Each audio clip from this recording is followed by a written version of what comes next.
Phrasal verbs. What are they and why are they so important? And how can we learn them?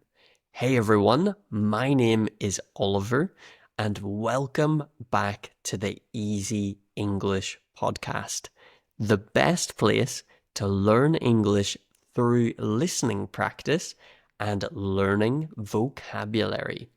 So today we have a very useful and interesting topic that many English learners find very tricky, very difficult, especially when listening to native speakers.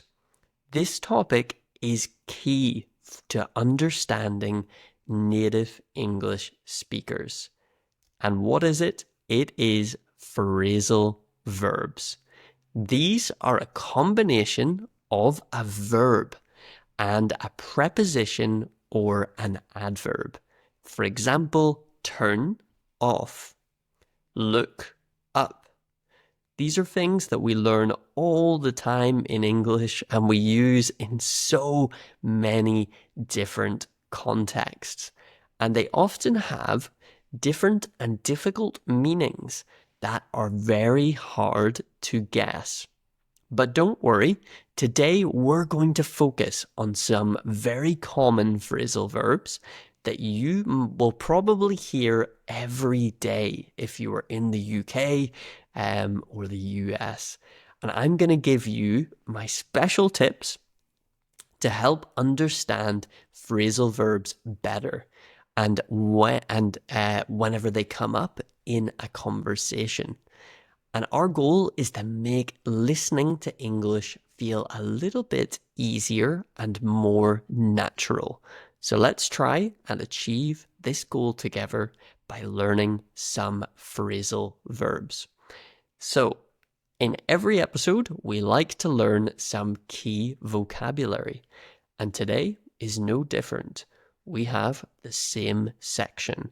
So let's learn some key vocabulary that I want you to listen out for in today's episode. Can you do that for me? Yeah? Perfect. Let's have a look at 5 key words. The first word is context. Context. And this is the situation or information around a word or phrase that helps you understand its meaning. So in this case, in this meaning. And understanding the context of a conversation is very important to understand the true meaning of what is being said. Our second word is frequent. Frequent. And this is an adjective in this case. And it means happening often. It's common. These are very frequent phrasal verbs, is a phrase I might say about common phrasal verbs. Our third word today is recognize. And this is a verb. And this means to know who someone is or what something is because you've seen it or heard them before. So you know it. You recognize it from the past. So after learning lots of phrasal verbs and practicing them, you will recognize them in the future more easily. The fourth word is flow. And this is a noun. It is the continuous movement or progression of something. When you understand phrasal verbs, you can follow the flow of a conversation better. And finally, guess. Guess. And this is a verb. To try to answer a question or make a judgment without knowing all the facts. Sometimes you need to guess the meaning of a phrasal verb from the situation or the context. Okay, keep these words in mind as we listen to some of these common phrasal verbs and learn a little bit more about them. Okay, so before we get into this main episode, and it's exactly on the topic today. I want to let you know that my new ebook about phrasal verbs is in the description below. So click the link, and if you, especially after listening to this episode, want to improve and learn more phrasal verbs through short stories that help you to reinforce your phrasal verb knowledge and practice them with practice questions, check out the link in the description below. This is a book that I created myself. It's my first ever ebook, and I'm very proud of it. I think that it will teach you 50 very useful phrasal verbs that you can use and listen out for every day. Okay, let's get on to the next part of the podcast, and that is why phrasal verbs are quite difficult. So phrasal verbs are challenging for a number of reasons. First, their meaning often is not very obvious from the individual words themselves. For example, look up doesn't always mean to look physically upwards, right? It can mean to find information. So to look up information online, for example, is to find information online, to look for it. And this is just one example of how phrasal verbs sound or mean something completely different from how they sound. And it's not something I ever thought about before I started teaching and researching this topic. And I realized when I was teaching lots of students, it was an area that many people struggle with because you have to manually learn a lot of these phrasal verbs. You have to learn them in context, and you have to understand them and memorize them. And that's what gave me the idea for the book, is trying to find a way to naturally or more naturally teach you phrasal verbs in a structured way, but through context.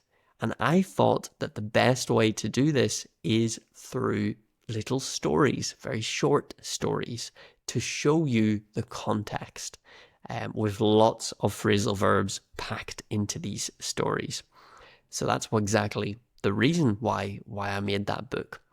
And secondly, the next reason why phrasal verbs are so difficult for learners is that native speakers use them constantly and often very quickly. And this can make it very hard to catch or to understand. Now, one thing I think a lot of learners don't realize is how native speakers actually speak at times. I'm a native speaker, so you're listening to real speech. But of course, if you're on the street, if you're in public, you're going to hear a wide variety of accents, speeds of speaking as well, different speeds and paces. You're going to hear a lot of slang, informal language, and of course, phrasal verbs. I do use phrasal verbs in these podcasts, but of course, I try to keep the amount limited. I don't want to use phrasal verbs all the time, because then this podcast would be a lot harder to understand. And I want to teach you, I want to help you to practice. That's the purpose of this podcast. But the good news with phrasal verbs is that many phrasal verbs are very frequent. So what I mean by that is if you can learn to recognize the most common phrasal verbs, your listening comprehension will improve greatly. And the key is to pay attention, to the context of those verbs. And that's where learning phrasal verbs from context is very important. So the words and the situation that they're being used in. And these help you to guess its meaning. So you don't always need to know them. The more you practice them, the more you learn, the better you're going to get at guessing the meaning from the context. And it's something that native speakers even do every day when they meet someone from a different part of the UK, from a different English speaking country. There are different phrasal verbs, different informal pieces of language that we are able to guess the meaning of from context. And you will develop this skill by practicing phrasal verbs, by learning them. So what I want to do now is learn and teach, or not me learn, but I want you to learn. I want to teach you some phrasal verbs, just a few. And I'm going to teach you them by reading you the phrasal verb and giving you some example sentences as well. It's just a little taster. Of course, there are loads of phrasal verbs. In my book, there are 50 phrasal verbs, which I have selected that I think are the most useful for you to learn. But I've selected here just 6 for today. We'll look at 3 and then we will take a little break and do another 3. Okay, so the first one that I want to teach you is very common and you probably know it. In general, you probably will know most of these phrasal verbs from today's episode, but I want to explain it and give you some different examples to help you understand. So the first one is go on.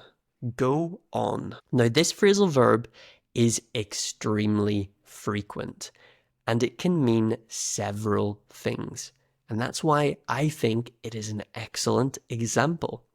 So often, go on means to continue or to happen. So the example one is with the meaning of to continue. The speaker just kept going on for another hour. So this means that he kept talking. He wouldn't stop. He was continuing to speak. And I guess in the context of this, to me, it sounds like it was annoying. He kept speaking. He kept going on and on. Okay, second example of what this one can mean is to happen. So the meaning of to happen. What's going on here? Why is everyone running? So this means what is happening here? Why is everyone running? What is the meaning of this? What is going on? So just a little example of how those two contexts, and you can only understand that from context, and it gives you a very different meaning from each of those contexts. Okay, so a little mini dialogue, you could say, are you ready? And you might reply, almost, you go on and I'll catch up. So that's physically going on as well. But continuing, I guess, that first meaning, continuing but physically. Our next phrasal verb is find out. Find out. Let's take a look at this one. And this means to discover information. So you'll hear this all the time whenever people talk about getting new knowledge. So for example, I need to find out when the train leaves. So that means I need to discover the train's departure time, the time that the train goes. So that one's fairly straightforward. The next one I wanted to show you is looking forward to something. So it's an example of something which can mean physically looking forward. So I am looking forward towards this wall. Quite physically, I am facing forward. I'm looking forward. But in a phrasal verb context, to look forward to something means to feel excited about something. So something that's going to happen in the future. I feel very excited about it. So I'm really looking forward to my holiday in the next few months. It means I'm excited about my holiday. I'm really looking forward to it in the future. Okay, so first I want to take a little break and then to look at something else, and then we'll come back and learn 3 more phrasal verbs.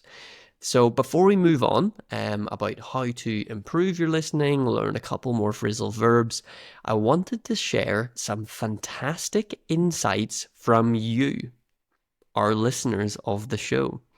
So in a previous episode, it was a couple of weeks ago, I asked what is one of your favorite hobbies and why do you enjoy it? And I received some very creative and thoughtful answers, and I'd love to share a few of them today. So, first up, someone wrote in from Germany. I don't have their name, but they said, my favorite hobby is baking. I love it because it is very, very precise. It's very intense and it's like a science. And in the end, I'm able to eat everything that I make. I think I had a similar one to this before. Someone wrote in a very similar one as well, that they enjoy baking. So I wonder if they were inspired by our previous write-in. So I agree, maybe I should start baking or make an episode about baking, because this is the second time we've had an answer to this question about that. Okay, next we had Juan, who wrote in and said that they love playing golf. Oh, that's an interesting one. I used to play golf as well. They said they love playing golf because it allows them to spend time outside to enjoy the weather, but also play something that is competitive. That's a great word, competitive. And I think golf is an excellent sport. So thank you to both of you for sharing your hobby, something that you enjoy doing in your free time.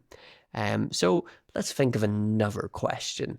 So I want you to comment if you're on YouTube or Spotify. So wherever you're listening, if you can comment, I want you to answer.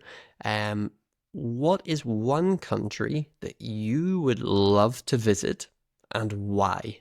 So what is one country you would love to visit and why? And I will read out some of these in an episode in the future, some of your answers.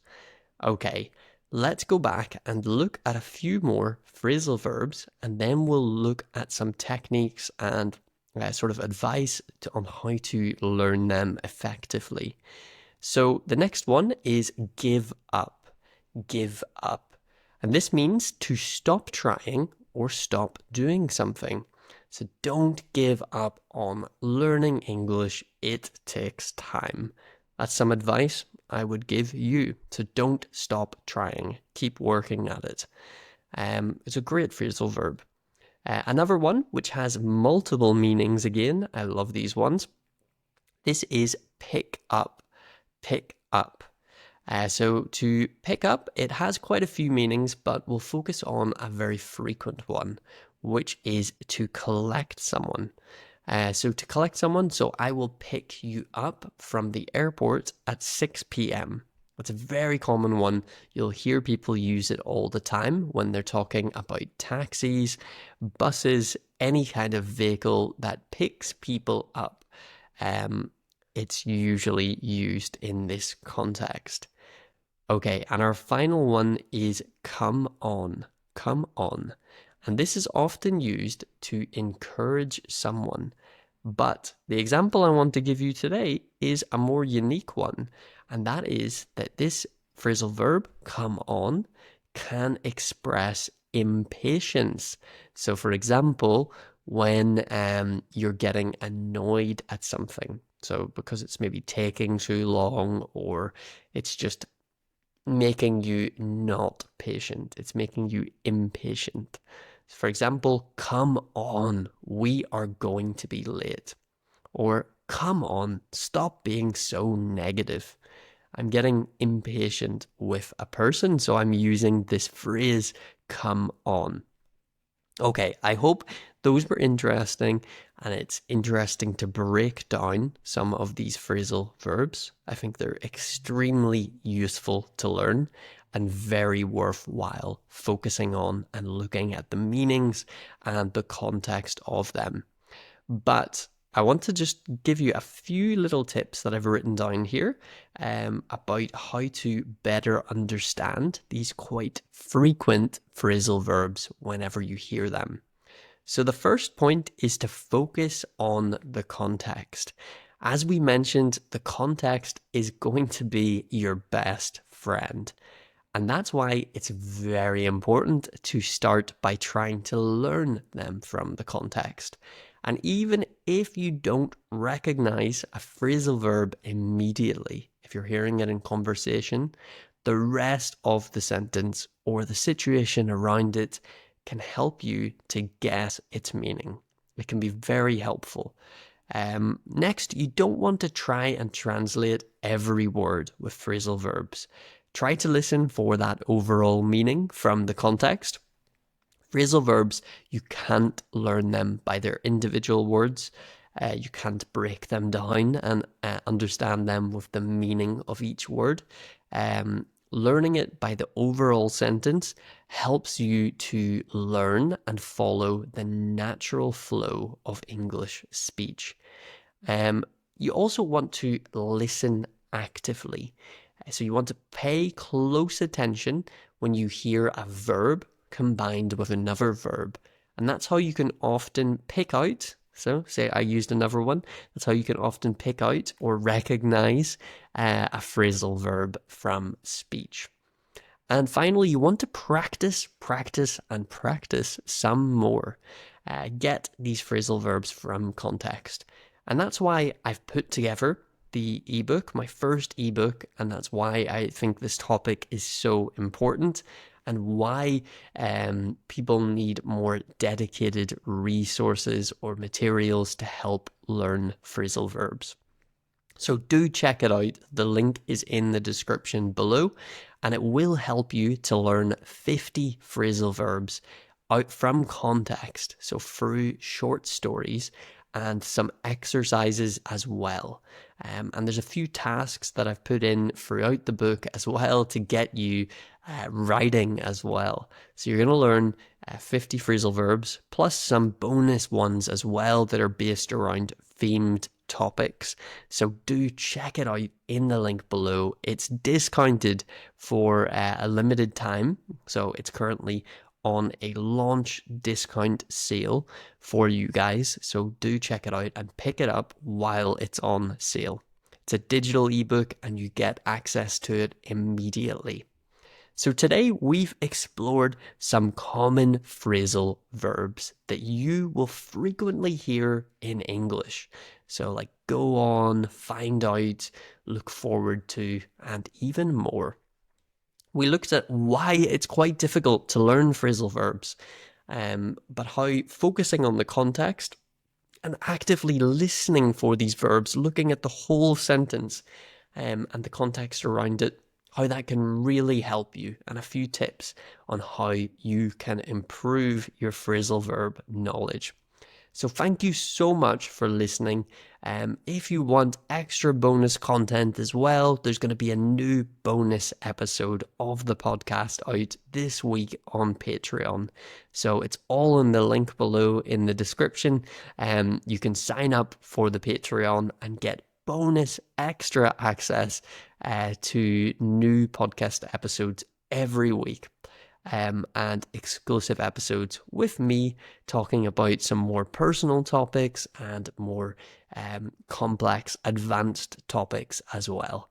So thank you so much for listening, and I hope you enjoyed this episode of the podcast. If you were new today and you've just joined the podcast, make sure to follow and share, rate the podcast 5 stars, whatever you can do.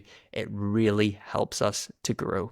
Thank you so much for listening, and I will see you in the next one. Goodbye.